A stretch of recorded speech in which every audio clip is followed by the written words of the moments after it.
बनर्जी जी के पास तो है ही नहीं, ना अखिलेश यादव जी से भी मैं सवाल पूछता हूं और राहुल गांधी जी और सोनिया गांधी जी से भी। क्यों? आप ही के वो वकील हैं ना, तो आज जाके उसका बचाव कर रहे हैं। इससे बहुत साफ है कि इनके मन में इस प्रकार की संवेदनहीनता है। दूसरा पक्ष, सबूतों को नष्ट करने के बहुत गंभीर विषय आए।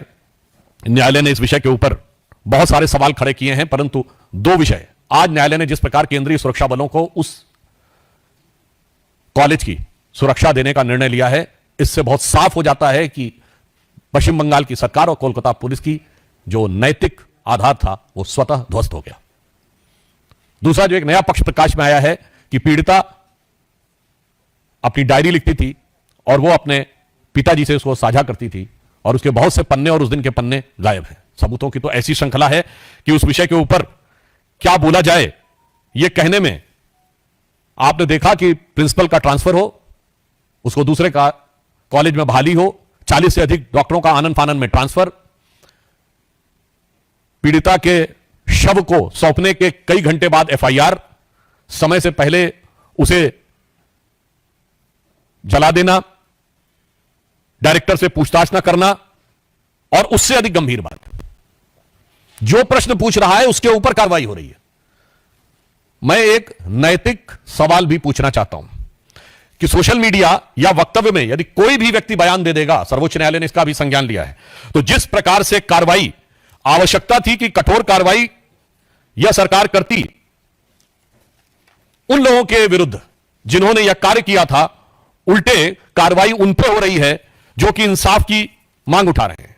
चाहे 23 वर्षीय पॉलिटेक्निक की छात्रा सागनिका लाहा ने इस घटना को लेकर सरकार पर हमला किया तो उसको गिरफ्तार करने की कार्रवाई कर दी गई। भवानीपुर में एक छात्रा ने यह विषय को उठाया तो पश्चिम बंगाल सरकार ने उसे गिरफ्तार कर लिया, 18 वर्षीय छात्रा कीर्ति शर्मा को।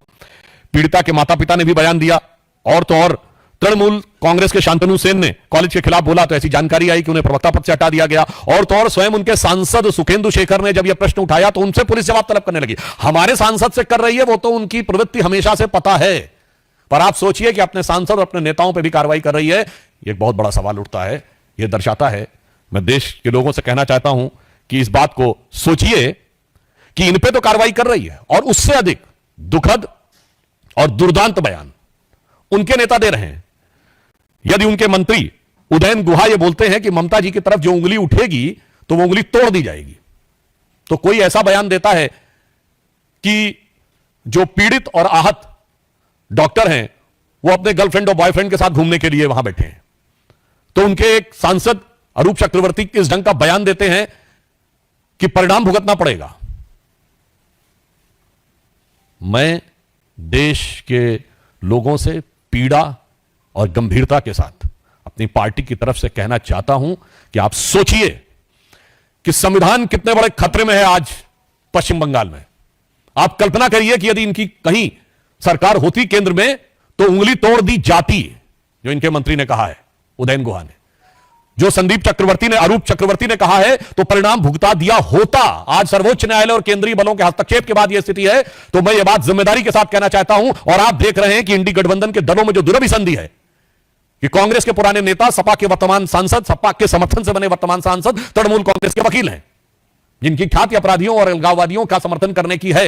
अर्थात अब बहुत साफ हो गया है कि संविधान इंडी गठबंधन की सरकारों में खतरे में है। हम साफ यह कहना चाहते हैं कि राहुल गांधी जी, यह मोहब्बत की दुकान में कैसे कैसे नफरती सामान है। आप सोचिए, उत्तर प्रदेश के कन्नौज से लेकर कोलकाता तक जो कुछ हो रहा है, यदि इनकी किसी कारणवश केंद्र में सरकार होती तो दृश्य कितना खौफनाक होता।